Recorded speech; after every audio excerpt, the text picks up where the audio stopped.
Gate Punjabi दे दानश्वर दर्शकों ते सुचेत ਸਰੋਤਾ ਜਨਾਂ ਦਾ ਅੱਜ ਦੇ ਨਿਰਭਉ ਨਿਰਵੈਰ ਪ੍ਰੋਗਰਾਮ ਦੇ ਵਿੱਚ ਨਿੱਘਾ ਸਵਾਗਤ ਹੈ। ਵੱਖ-ਵੱਖ ਦਰਪੇਸ਼ ਮਸਲੇ, ਵੱਖ-ਵੱਖ ਮੁੱਦੇ ਜਿਹੜੇ ਸਾਡੀ ਰੋਜ਼ਮर्रा ਦੀ ਜ਼ਿੰਦਗੀ, ਸਾਡੇ ਜੀਵਨ ਨਾਲ, ਸਾਡੇ ਪੰਥਕ, ਧਾਰਮਿਕ, ਸਮਾਜਿਕ ਮਸਲਿਆਂ ਦੇ ਨਾਲ ਤਾਲੁਕ ਰੱਖਦੇ ਹਨ। ਉਹਨਾਂ ਦੇ ਬਾਰੇ ਇਹ ਪ੍ਰੋਗਰਾਮ ਤੁਹਾਡੇ ਨਾਲ, ਤੁਹਾਡਾ ਪ੍ਰੋਗਰਾਮ ਤੁਹਾਡੇ ਵਿਚਾਰਾਂ ਦੇ ਨਾਲ ਪਰੋ ਕੇ ਪੇਸ਼ ਕੀਤਾ ਜਾਂਦਾ ਹੈ।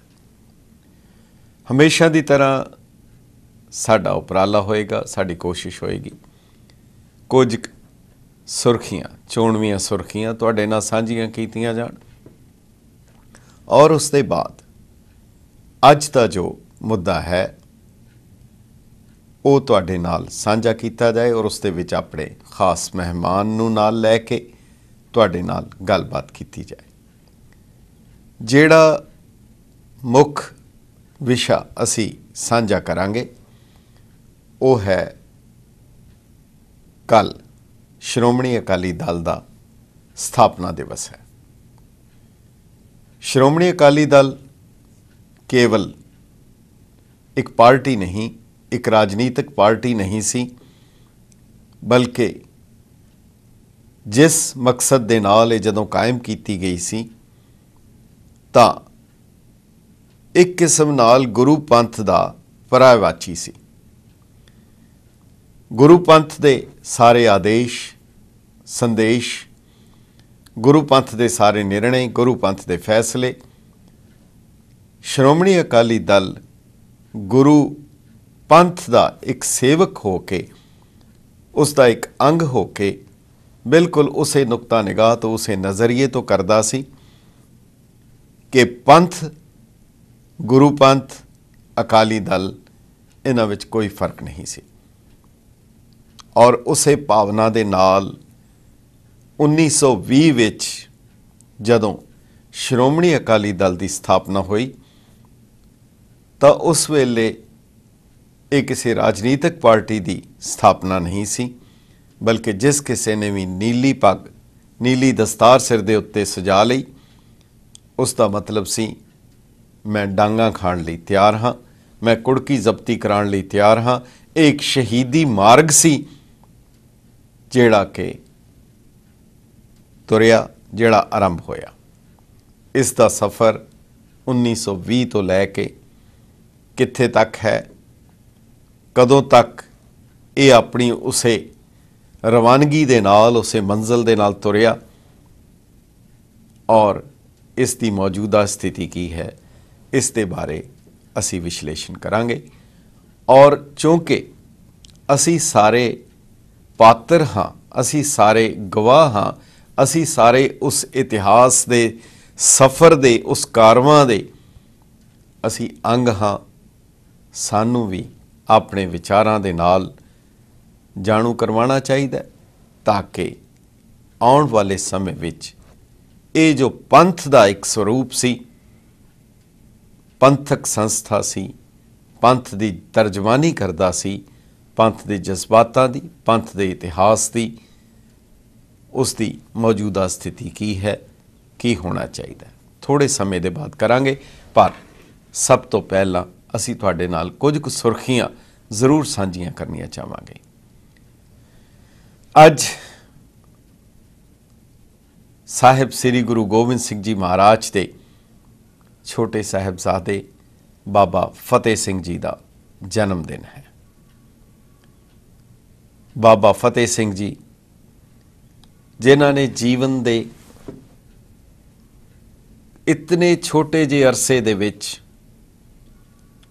जो कारनामा किया कि उस मासूमियत दे विच भी जिहड़ा उन्हां नूं लकब प्राप्त होया वो बाबा दा सी।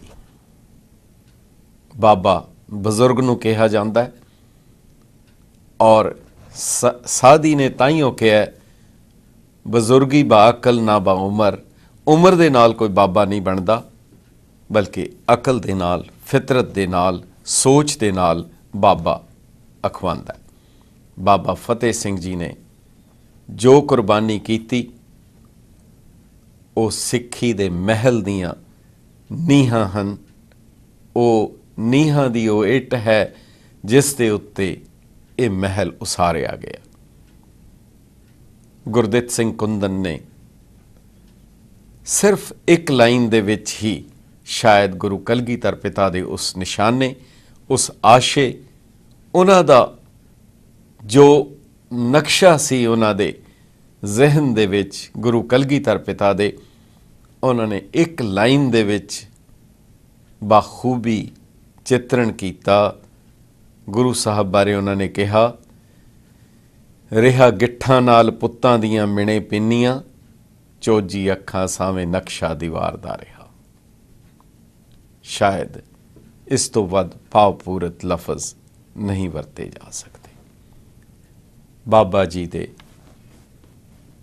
ਜਨਮ ਦਿਨ ਦੀ ਸਾਰਿਆਂ ਨੂੰ ਵਧਾਈ ਦਿੰਦੇ ਹਾਂ, ਕਿਉਂਕਿ ਇਹ ਮਹੀਨਾ ਸਾਰੇ ਦਾ ਸਾਰਾ ਸ਼ਹਾਦਤਾਂ ਦਾ, ਸ਼ਹੀਦੀਆਂ ਦਾ, ਉਸ ਸ਼ਹੀਦੀ ਮਾਰਗ ਦੇ ਉੱਤੇ ਤੁਰਨ ਦਾ ਮਹੀਨਾ ਹੈ, ਜਿਸ ਦੇ ਵਿੱਚ ਬਾਬਾ ਫਤਿਹ ਸਿੰਘ ਜੀ, ਬਾਬਾ ਜ਼ੋਰਾਵਰ ਸਿੰਘ ਜੀ, ਬਾਬਾ ਅਜੀਤ ਸਿੰਘ ਜੀ, ਬਾਬਾ ਜੁਝਾਰ ਸਿੰਘ ਜੀ ਔਰ ਹੋਰ ਸਾਰੇ ਸ਼ਹੀਦਾਂ ਦਾ ਥੋੜ੍ਹੇ ਸਮੇਂ ਬਾਅਦ ਇਸ ਮਹੀਨੇ ਦੇ ਵਿੱਚ ਪੋਹ ਮਾਹ ਦੀਆਂ ਠੰਡੀਆਂ ਰਾਤਾਂ ਦੇ ਵਿੱਚ ਇਹ ਜੋ ਕਾਰੇ ਹੋਏ, ਜਿਸ ਦੇ ਉੱਤੇ ਸਿੱਖੀ ਦਾ ਮਹਿਲ ਉਸਾਰਿਆ ਗਿਆ।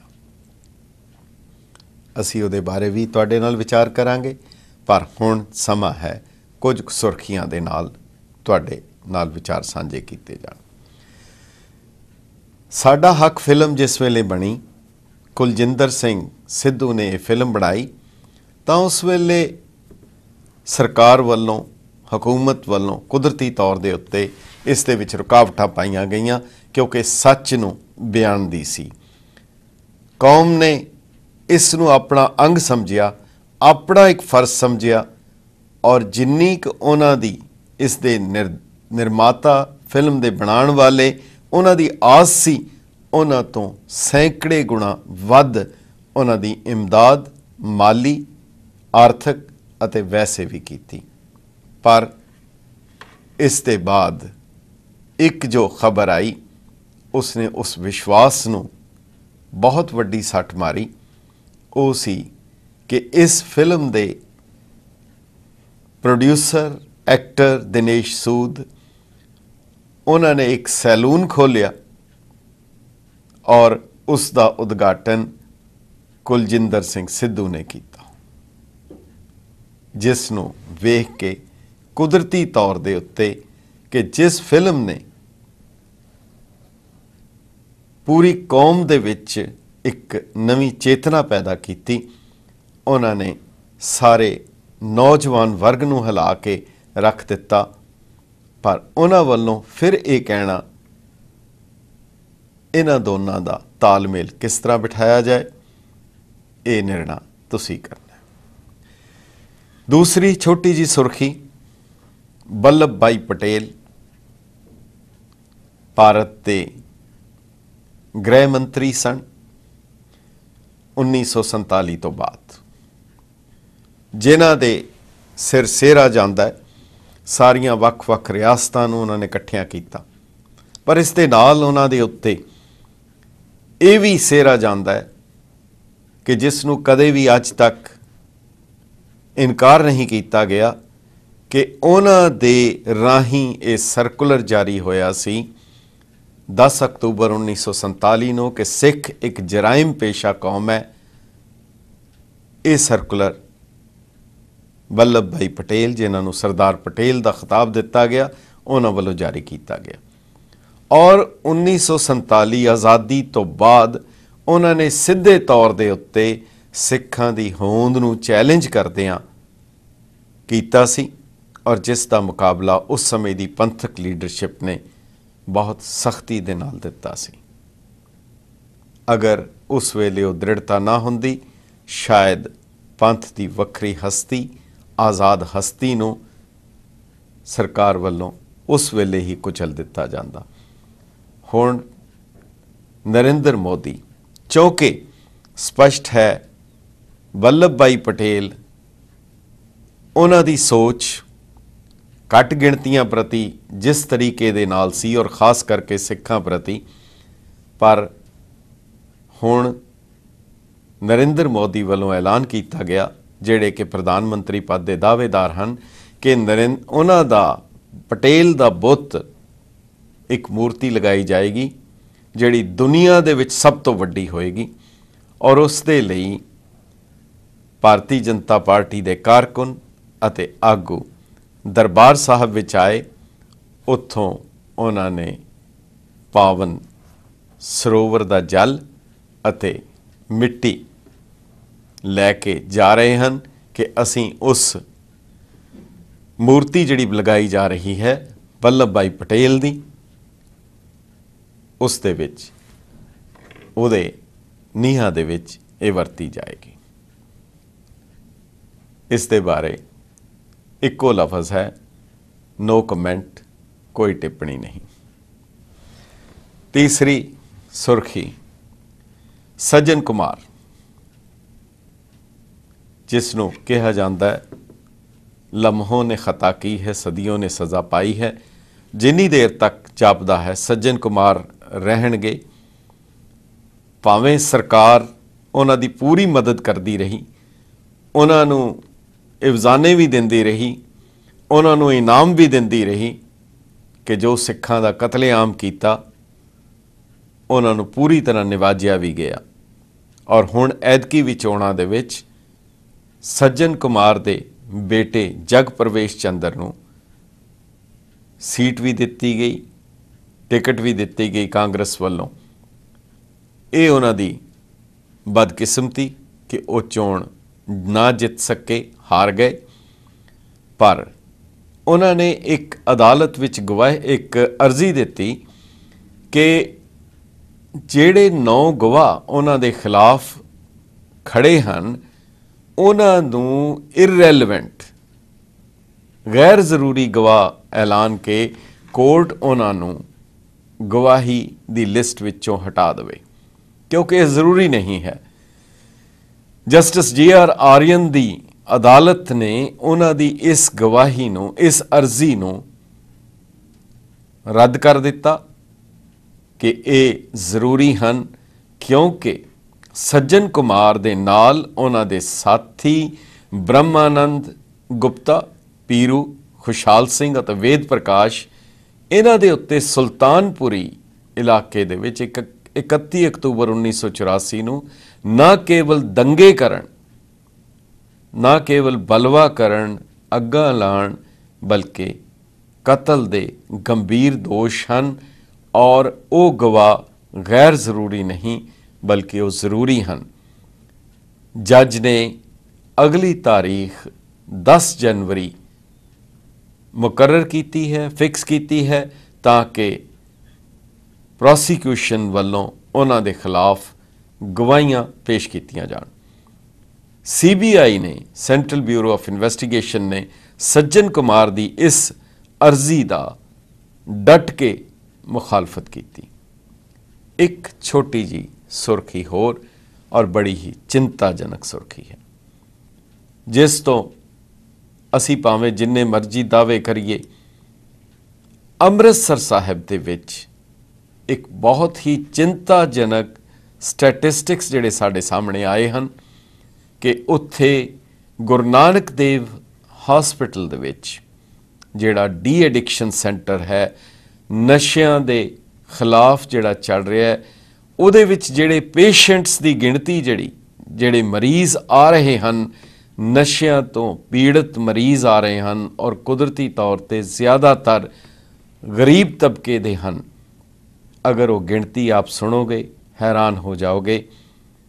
पर की साडे आगूआं दा, लीडर्स दा, एडमिनिस्ट्रेशन दा इस पासे को ध्यान है? 2011 दे विच 173 मरीज़ आए, 173। 2012 दे विच 3667, 3667, 173 तो 3667 और इस साल ਹੁਣ ਤੱਕ 23,447 23,447 ਮਰੀਜ਼ ਉੱਥੇ ਪਹੁੰਚ ਚੁੱਕੇ ਹਨ। ਕਿ ਐਸੀ ਤਰੱਕੀ ਜਿਹੜੀ ਪਤਾ ਨਹੀਂ ਕਿਸ ਗਲਤਾਨ ਦੇ ਵਿੱਚ ਲੈ ਜਾਏਗੀ, ਔਰ ਜਾਪਦਾ ਹੈ ਕਿ ਸ਼ਾਇਦ ਹੀ ਕੋਈ ਵਾਸੀ ਇਸ ਤੋਂ ਬਚ ਸਕੇਗਾ। ਬਹੁਤ ਹੀ ਗੰਭੀਰ ਚਿੰਤਾ ਦਾ ਵਿਸ਼ਾ ਹੈ, ਔਰ ਇਸ ਦੇ ਲਈ ਚਿੰਤਾ ਦਾ ਵਿਸ਼ਾ ਹੈ, ਪਰ ਜਿਨ੍ਹਾਂ ਨੂੰ ਚਿੰਤਾ ਹੋਣੀ ਚਾਹੀਦੀ ਹੈ ਉਹ ਬਿਲਕੁਲ ਚਿੰਤਾਤਰ ਨਹੀਂ ਹਨ, ਆਰਾਮ ਦੀ ਨੀਂਦਰ ਸੁੱਤੇ ਪਏ ਹਨ।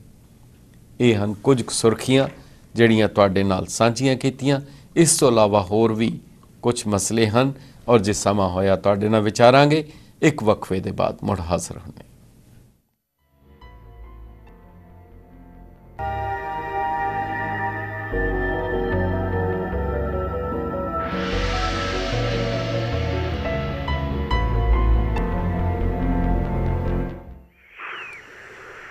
ਗੈਟ ਪੰਜਾਬੀ ਦੇ ਦਾਨਸ਼ਵਰ ਦਰਸ਼ਕਾਂ ਤੇ ਸੁਚੇਤ ਸਰੋਤਾ ਜਨਾਂ ਦਾ ਵਕਫੇ ਦੇ ਬਾਅਦ ਨਿੱਘਾ ਸਵਾਗਤ ਹੈ।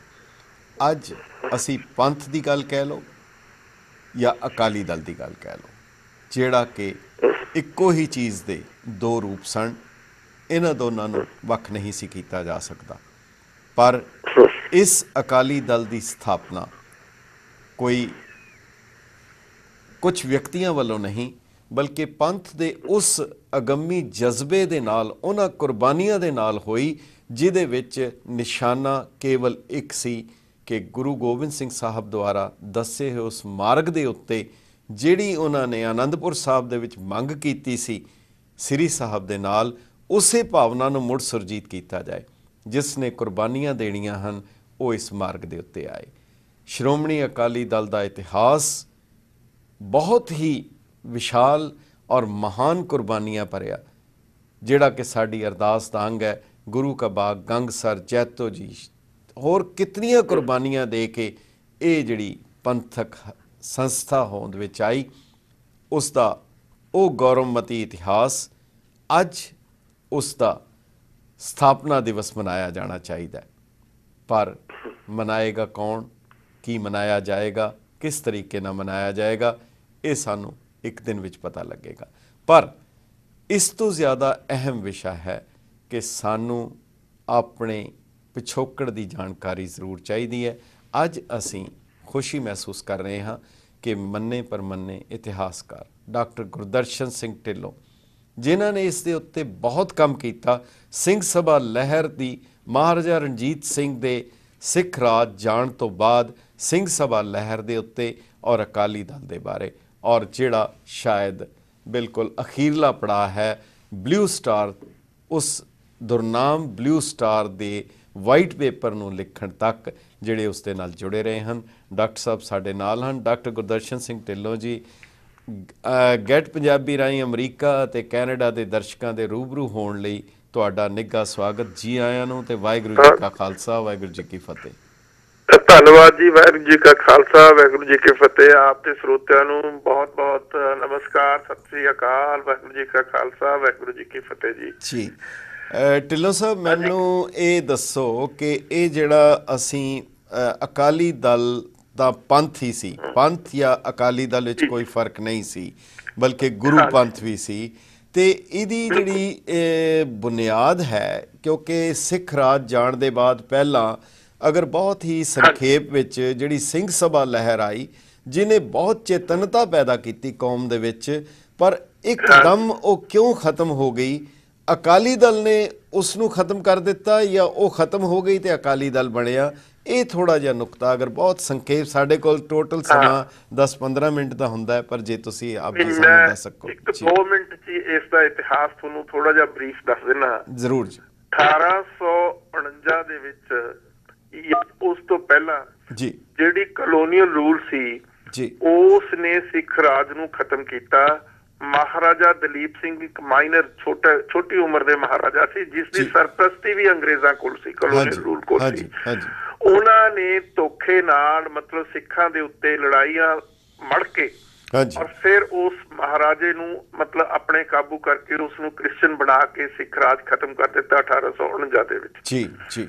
ਹਿੰਦੁਸਤਾਨ ਦੇ ਸਾਰੇ ਇਤਿਹਾਸ ਦੇ ਵਿੱਚ जिस जगह भी ਜਿਹੜੇ ब्रिटिश लोग गए, ब्रिटिश कलोनीअल रूल गया, चाहे वो हिंदुओं के इलाके च गए चाहे वो मुसलमानों के इलाके विच गए, उन्होंने ना तो हिंदुओं के मंदिरों ते कब्जा किया ना मुसलमानों दी मस्जिदों के उत्ते कब्जा किया।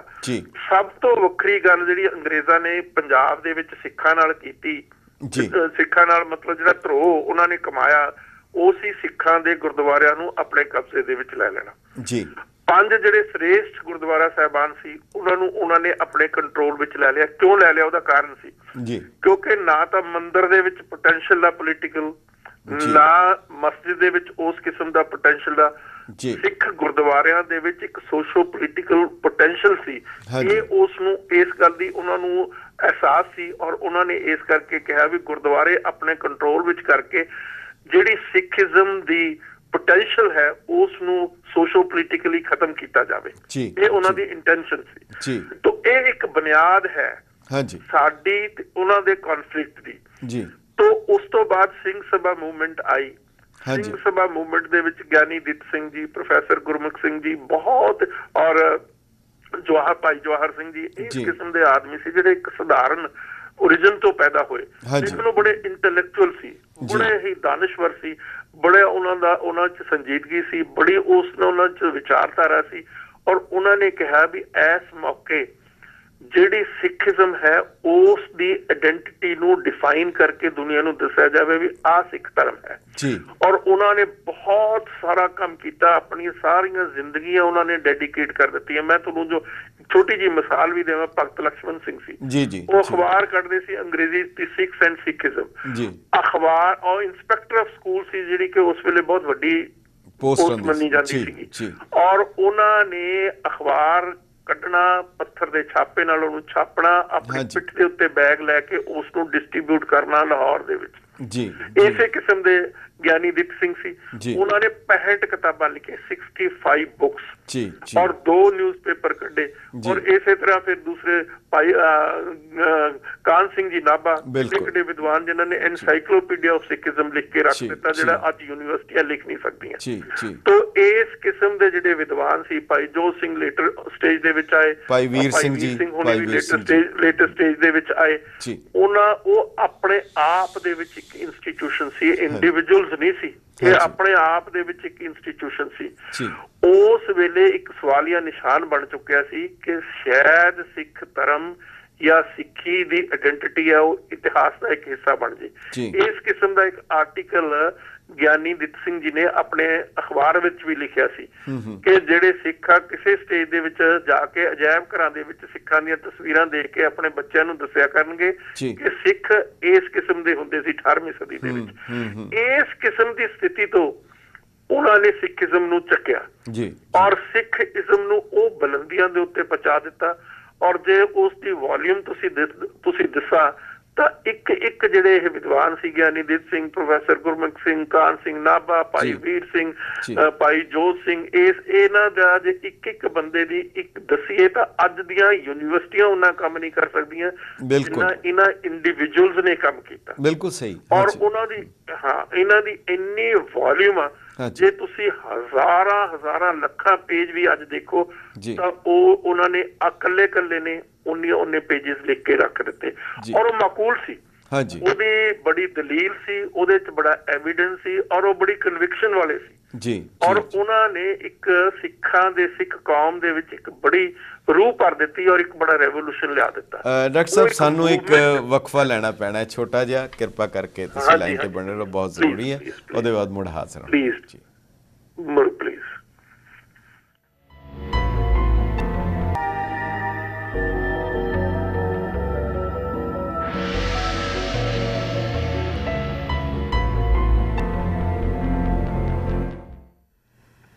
ਗੈਰ ਪੰਜਾਬੀ ਦੇ ਦਾਨਸ਼ਵਰ ਦਰਸ਼ਕਾਂ ਤੇ ਸੁਚੇਤ ਸਰੋਤਾ ਜਨਾਂ ਦਾ ਵਕਫੇ ਦੇ ਬਾਅਦ ਨਿੱਘਾ ਸਵਾਗਤ ਹੈ।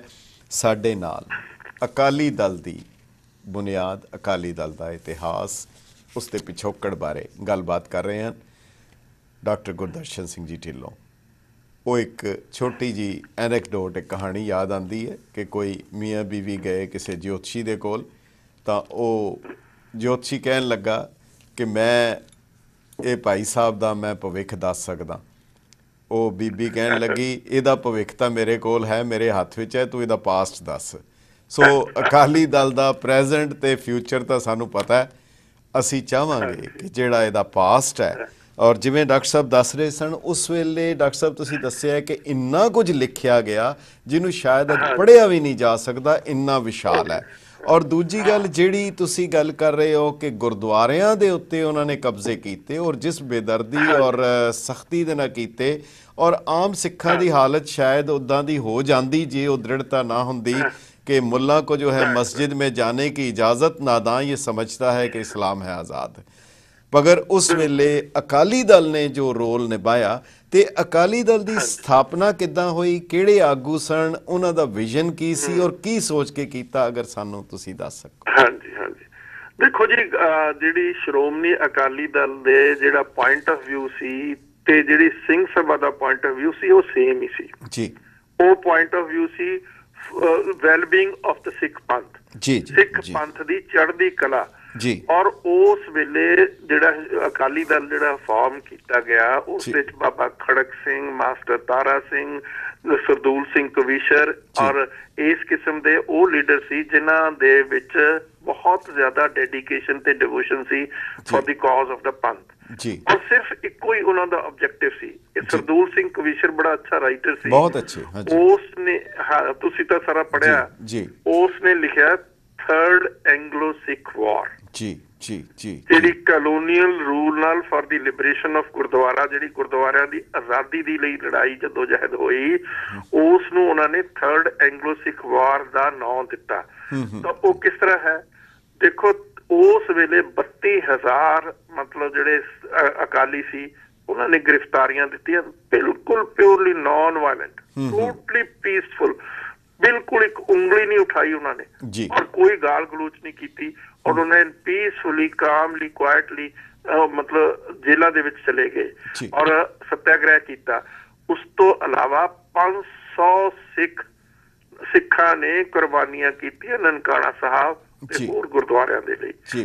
ਔਰ ਉਹ ਸਿੱਖ ਸੀ ਜਿਹੜੇ ਬਹੁਤ ਗਰੀਬੀ ਦੇ ਵਿੱਚੋਂ ਨਿਕਲੇ ਵੇ ਔਰ ਬਹੁਤ ਮਤਲਬ ਆਪਣੀ ਜ਼ਿੰਦਗੀ ਦੇ ਨਾਲ ਮਤਲਬ ਜੂਝਦੇ ਹੋਏ, ਪਰ ਸਭ ਤੋਂ ਵੱਡਾ ਮਕਸਦ ਉਹਨਾਂ ਦਾ ਸੀ ਕਿ ਕਿਸੇ ਤਰੀਕੇ ਦੇ ਨਾਲ ਜਿਹੜੇ ਗੁਰਦੁਆਰੇ ਆ ਉਹ ਮਹੰਤਾਂ ਪੁਜਾਰੀਆਂ ਜਿਹੜੇ ਟੋਟਲੀ ਹਿੰਦੂਆਈਜ਼ਡ ਸੀ ਔਰ ਉਹਨਾਂ ਤੋਂ ਆਜ਼ਾਦ ਕਰਾ ਕੇ ਸਿੱਖਾਂ ਦੇ ਕੋਲ ਉਹਨਾਂ ਦੀ ਤਾਕਤ ਦਿੱਤੀ ਜਾਵੇ।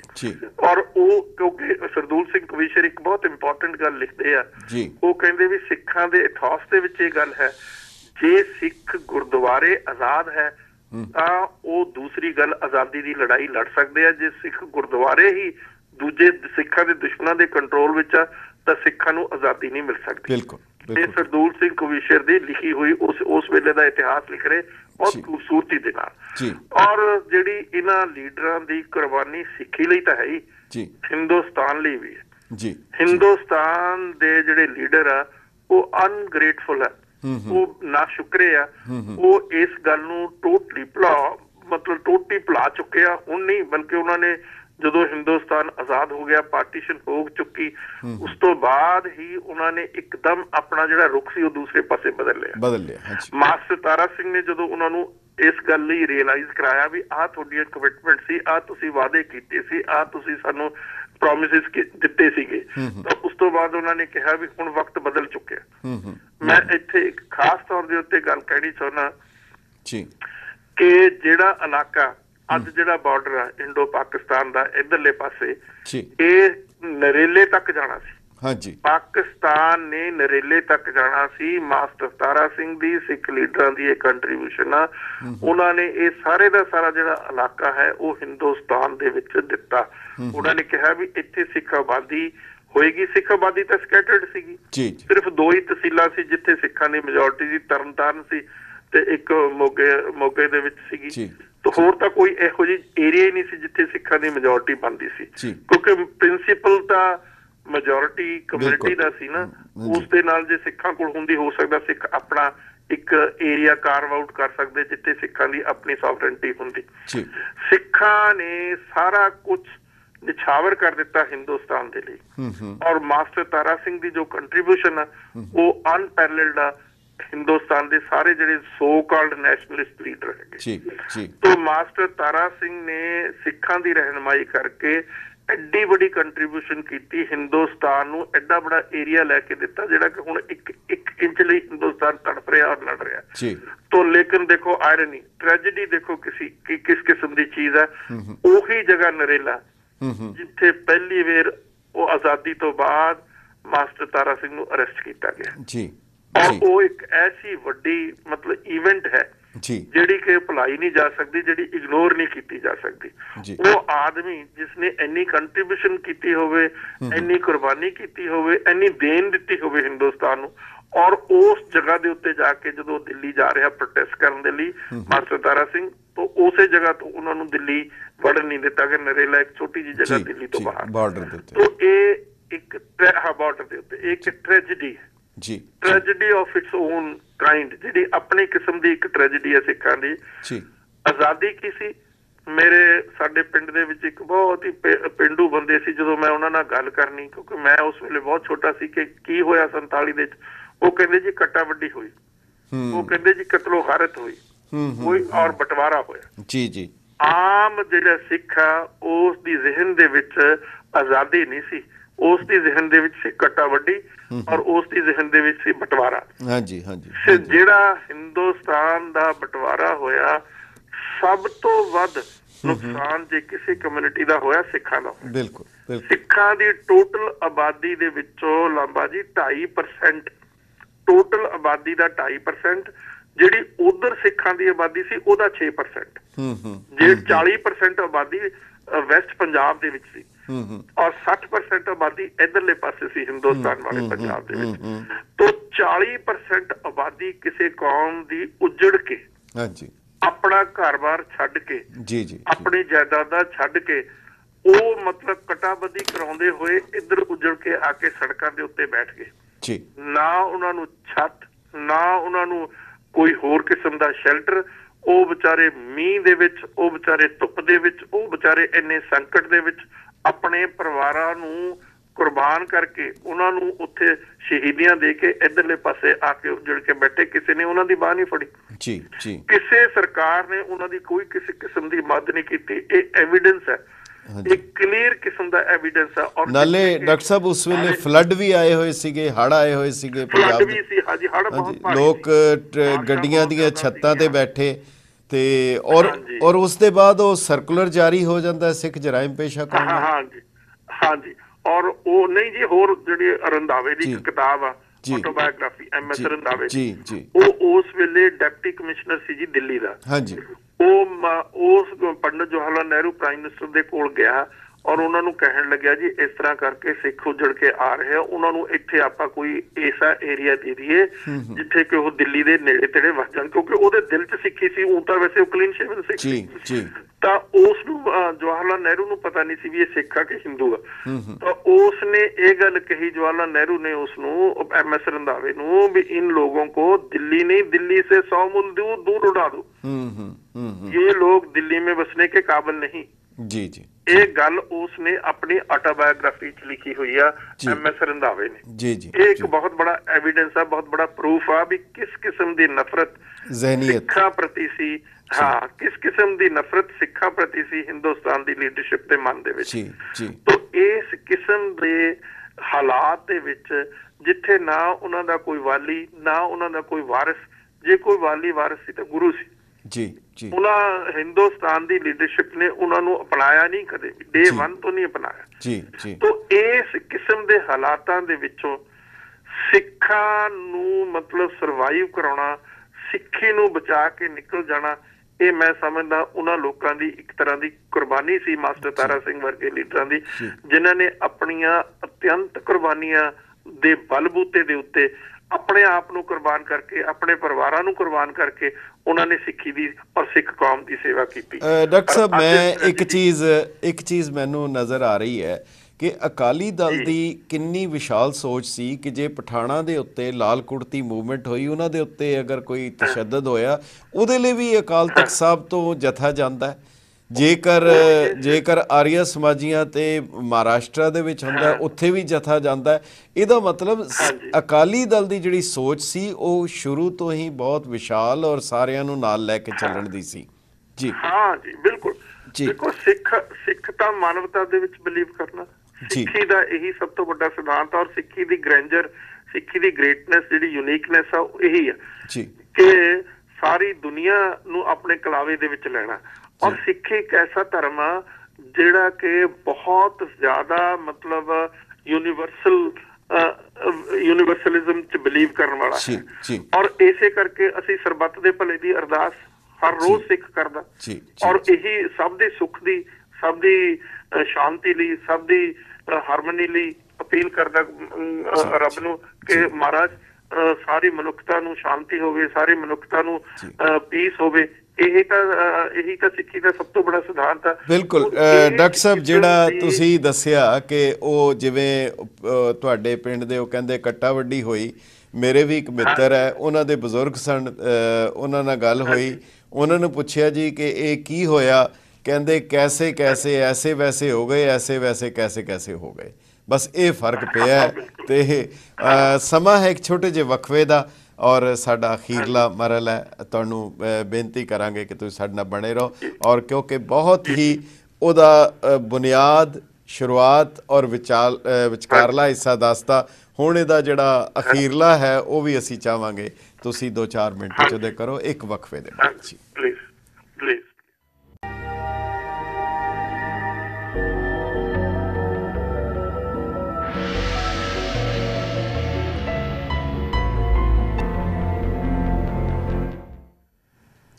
ਗੈਟ ਪੰਜਾਬੀ ਦੇ ਦਾਨਸ਼ਵਰ ਦਰਸ਼ਕਾਂ ਅਤੇ ਸੁਚੇਤ ਸਰੋਤਾ ਜਨਾਂ ਦਾ ਵਕਫੇ ਦੇ ਬਾਅਦ ਨਿੱਘਾ ਸਵਾਗਤ ਹੈ।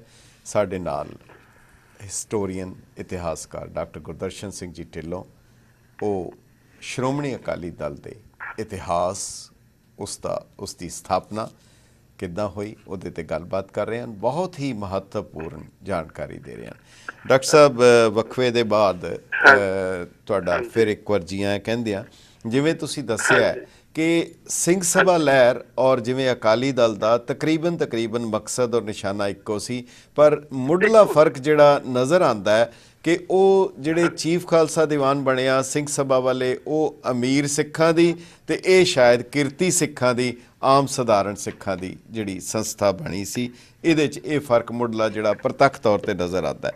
ਪਰ ਦੂਸਰੀ ਗੱਲ ਜਿਹੜੀ ਮੈਂ ਇੱਕ ਗੱਲ ਕਹਿਣੀ ਚਾਹਾਂਗਾ ਕਿ ਅਕਾਲੀ ਦਲ ਦੀ ਸਥਾਪਨਾ ਤੋਂ ਲੈ ਕੇ ਉਹਨਾਂ ਨੇ ਦੇਸ਼ ਦੀ ਆਜ਼ਾਦੀ ਤੱਕ ਬਹੁਤ ਕੁਰਬਾਨੀਆਂ ਕੀਤੀਆਂ, ਔਰ ਦੇਸ਼ ਆਜ਼ਾਦ ਹੋ ਗਿਆ, ਔਰ ਉਹਨਾਂ ਦੀ ਕਾਫੀ ਵੱਡੀ ਉਹਦੇ 'ਚ ਕੰਟਰੀਬਿਊਸ਼ਨ ਦੇ ਬਾਅਦ। ਪਰ ਫਿਰ ਕੀ ਕਾਰਨ ਹੈ ਕਿ ਉਹਨਾਂ ਨੂੰ ਆਜ਼ਾਦੀ ਤੋਂ ਬਾਅਦ ਵੀ ਉਸੇ ਤਰ੍ਹਾਂ ਹੀ ਕੁਰਬਾਨੀਆਂ ਕਰਨੀਆਂ ਪਈਆਂ, ਔਰ ਅਖੀਰ ਦੇ ਵਿੱਚ 70ਵੇਂ ਦੇ ਵਿੱਚ ਆ ਕੇ ਸਰਕਾਰ ਕਾਮਯਾਬ ਹੋ ਗਈ, ਸ਼੍ਰੋਮਣੀ ਅਕਾਲੀ ਦਲ ਦੇ ਉਸ ਸਰੂਪ ਨੂੰ ਬਿਲਕੁਲ ਖ਼ਤਮ ਕਰ ਦਿੱਤਾ, ਔਰ ਇੱਕ ਕਿਸਮ ਨਾਲ ਉਹਨੂੰ ਬਿਲਕੁਲ 2 ਧੜਿਆਂ 'ਚ ਕਰਕੇ ਉਹ ਇੱਕ ਧੜਾ ਬਿਲਕੁਲ ਸਰਕਾਰ ਨਾਲ ਸਹਿਮਤ ਹੋ ਕੇ ਉੱਧਰ ਤੁਰ ਪਿਆ ਤੇ ਦੂਸਰਾ ਧੜਾ ਬਿਲਕੁਲ ਖ਼ਤਮ ਹੀ ਹੋ ਗਿਆ ਤੇ ਅਕਾਲੀ ਦਲ ਦਾ ਭੋਗ ਹੀ ਪੈ ਗਿਆ। ਇਹਦੇ ਬਾਰੇ 2-3 ਮਿੰਟ ਸਾਡੇ ਕੋਲ ਹੈਗੇ, ਸਿਰਫ 2 ਮਿੰਟ ਦੇ ਸਮਾਂ ਹੈ, ਜੇ ਆਪ ਜੀ ਦੱਸ ਸਕਦੇ। ਦੇਖੋ, ਆਜ਼ਾਦੀ ਤੋਂ ਬਾਅਦ ਇੱਕ ਗੱਲ ਬਹੁਤ ਮੈਂ ਇੰਪੋਰਟੈਂਟ ਕਹਿਣੀ ਚਾਹੁੰਦਾ, ਉਹ ਵੈਸੇ ਤਾਂ ਕੰਟੈਕਸਟ ਰੱਖਦੀ ਹੈ ਜੰਮੂ ਕਸ਼ਮੀਰ 'ਚ। VK ਸਿੰਘ ਜਿਹੜਾ ਪਹਿਲਾ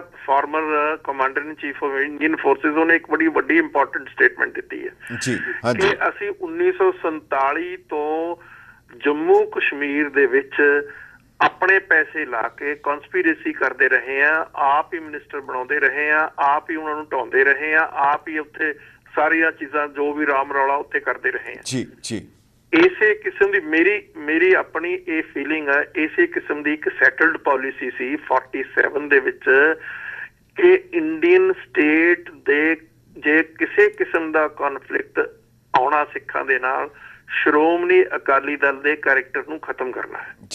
ਸ਼੍ਰੋਮਣੀ ਅਕਾਲੀ ਦਲ ਇੱਕ ਐਸੀ ਜਮਾਤ ਸੀ ਜਿਹੜੀ ਕਿ ਕਿਸੇ ਕਿਸਮ ਦੇ ਸਵਾਰਥ ਦੇ ਨਾਲ ਨਹੀਂ ਸੀ ਜੁੜੀ ਹੋਈ, ਔਰ ਉਹ ਸਿੱਖਾਂ ਦੀ ਵੈਲਬੀਇੰਗ ਦੇ ਨਾਲ ਜੁੜੀ ਹੋਈ ਸੀ, ਔਰ ਹਮੇਸ਼ਾ ਉਹ ਸਟਰਗਲ ਕਰਦੇ ਸੀ, ਆਪਣੀ ਆਵਾਜ਼ ਉਠਾਉਂਦੇ ਸੀ, ਔਰ ਐਜੀਟੇਸ਼ਨ ਪੀਸਫੁਲ ਕਰਦੇ ਸੀ, ਨਾਨ ਵਾਇਲੈਂਟ ਐਜੀਟੇਸ਼ਨ ਕਰਦੇ ਸੀ। ਪੰਜਾਬੀ ਸੂਬੇ ਦੀ ਕਮਿਟਮੈਂਟ ਪ੍ਰੀ ਪਾਰਟੀਸ਼ਨ ਡੇਜ਼ ਦੇ ਵਿੱਚ ਹਿੰਦੁਸਤਾਨੀ ਲੀਡਰਾਂ ਨੇ ਕੀਤੀ, ਕਾਂਗਰਸ ਲੀਡਰਾਂ ਨੇ ਕੀਤੀ। ਜਦੋਂ ਹਿੰਦੁਸਤਾਨ ਆਜ਼ਾਦ ਹੋਏਗਾ, ਬੋਲੀ ਦੇ ਆਧਾਰ ਦੇ ਉੱਤੇ ਤਾਂ ਸਾਰੇ ਸੂਬੇ ਬਣਾਏ ਜਾਣਗੇ। ਇੱਕ ਮਿੰਟ ਰਹਿ ਗਿਆ ਸਰ, 1 ਮਿੰਟ ਹੈਗਾ ਡਾਕਟਰ ਸਾਹਿਬ। ਹਾਂਜੀ ਹਾਂ, ਹੁਣ ਲੇਕਿਨ ਟ੍ਰੈਜਡੀ ਇਹ ਆ, ਅੱਜ ਦੀ ਲੀਡਰਸ਼ਿਪ ਆ ਉਹ ਸਭ ਕੁਝ ਤਿਆਗ ਕੇ ਆਪਣੇ ਸਵਾਰਥ ਦੇ ਵਿੱਚ ਲੱਗ ਗਈ। ਔਰ 1967 ਦੇ ਵਿੱਚ ਸ਼੍ਰੋਮਣੀ ਅਕਾਲੀ ਦਲ ਖਤਮ ਹੋ ਗਿਆ, ਜਦੋਂ ਸੰਤ ਫਤਿਹ ਸਿੰਘ ਨੂੰ ਅੱਗੇ ਲਾ ਦਿੱਤਾ ਔਰ ਮਾਸਟਰ ਤਾਰਾ ਸਿੰਘ ਨੂੰ ਹਿੰਦੁਸਤਾਨ ਦੀ ਪਾਲਿਸੀ ਨੇ ਕਾਰਨਰ ਕਰ ਦਿੱਤਾ। ਅੱਜ ਤਾਂ ਗੱਲ ਇੱਥੋਂ ਤੱਕ ਜਾ ਪਹੁੰਚੀ ਆ ਕਿ ਮੋਦੀ ਦੇ ਪੈਰੋਕਾਰ ਦਰਬਾਰ ਸਾਹਿਬ ਤੋਂ ਜਲ ਲਿਜਾ ਕੇ ਔਰ ਪੰਜਾਬ ਦੇ ਪਿੰਡਾਂ ਤੋਂ ਮਿੱਟੀ ਲਿਜਾ ਕੇ ਉੱਥੇ ਪਟੇਲ ਮੈਮੋਰੀਅਲ ਦੇ ਉੱਤੇ ਲਿਜਾ ਰਹੇ ਆ। ਔਰ ਇਸ ਕਿਸਮ ਦਾ ਜ਼ਹਿਨੀਅਤ ਵਾਲਾ ਆਦਮੀ ਜਿਹਨੇ ਹਿੰਦੁਸਤਾਨ ਦੇ ਵਿੱਚ ਨਿਰਦੋਸ਼ ਮੁਸਲਮਾਨਾਂ ਦਾ ਕਤਲੋ ਗਾਰਤ ਕਰਾਇਆ, ਸਰਦਾਰ ਪਟੇਲ ਉਸ ਲਈ ਜ਼ਿੰਮੇਵਾਰ। ਡਾਕਟਰ ਸਾਹਿਬ ਬਹੁਤ ਬਹੁਤ ਤੁਹਾਡਾ ਧੰਨਵਾਦ ਹੈ। ਅਖੀਰ ਦੇ ਵਿੱਚ ਜਿਹੜੀ ਗੱਲ ਤੁਸੀਂ ਦੱਸੀ ਉਹਨੂੰ ਸ਼ਾਇਦ 1970ਵਿਆਂ ਦੀ ਜਿਹੜੀ ਤੁਸੀਂ ਗੱਲ ਕੀਤੀ, ਸਾ ਕਪੂਰ ਸਿੰਘ ਨੇ ਬਹੁਤ ਕਮਾਲ ਦੀ ਇੱਕ ਲਾਈਨਾਂ ਲਿਖੀਆਂ ਕਿ ਉਸ ਵੇਲੇ ਦੇ ਅਕਾਲੀ ਦਲ ਦਾ ਜੋ ਹਾਲ ਹੋਇਆ, ਉਹਨਾਂ ਨੇ ਕਿਹਾ ਸ਼੍ਰੋਮਣੀ ਹਮਾਰੀ ਰਹੇ, ਸੇਵਾ ਚੰਦਾ ਜਾਰੀ ਰਹੇ, ਸੰਗ ਨਾਲ ਯਾਰੀ ਥੱਲੇ ਆਰੀਆ ਸਮਾਜ ਕੇ, ਸਿੱਖੀ ਕੀ ਨਾ ਬਾਤ ਚੱਲੇ, ਪੰਥ ਕੀ ਨਾ ਗਾਤ ਚੱਲੇ, ਲੂਟ ਦੋਨੋਂ ਹਾਥ ਚੱਲੇ, ਸੰਗ ਸਾਜ ਬਾਜ ਕੇ, ਅਕਲ ਦੀ ਨਾ ਗੱਲ ਰਹੇ, ਇੱਕੋ ਕਾਲੀ ਦਲ ਰਹੇ, ਨਿਤ ਧਰ ਥਲ ਰਹੇ, ਜਿੰਦਾਬਾਦ ਗਾਜ ਕੇ, ਝੰਡੀ ਵਾਲੀ ਕਾਰ ਰਹੇ, ਫੂलन के हार रहे, गोल के भरपूर करे, सिख भाज भाज के, पंथ के दर्द हित बुद्धि की जो सेध देवे, निकट न आने पावे राज पाक काज के, जथेदार कैद बिराजो मत भाजो, सिखो झूलते निशान रहे पंथ महाराज के। सो डॉक्टर साहब ਤੁਹਾਨੂੰ ਵੀ ਸ਼੍ਰੋਮਣੀ ਅਕਾਲੀ ਦਲ ਦੇ ਸਥਾਪਨਾ ਦਿਵਸ ਦੀ ਬਹੁਤ ਬਹੁਤ ਵਧਾਈ ਦਿੰਦਿਆਂ ਹੋਇਆ ਬਹੁਤ ਧੰਨਵਾਦ ਤੁਹਾਡਾ ਸਮਾਂ ਦੇਣ ਦੀ। ਵਾਹਿਗੁਰੂ ਜੀ ਕਾ ਖਾਲਸਾ, ਵਾਹਿਗੁਰੂ ਜੀ ਕੀ ਫਤਿਹ। ਖਾਲਸਾ, ਵਾਹਿਗੁਰੂ ਜੀ ਕੀ ਫਤਿਹ। Thank you.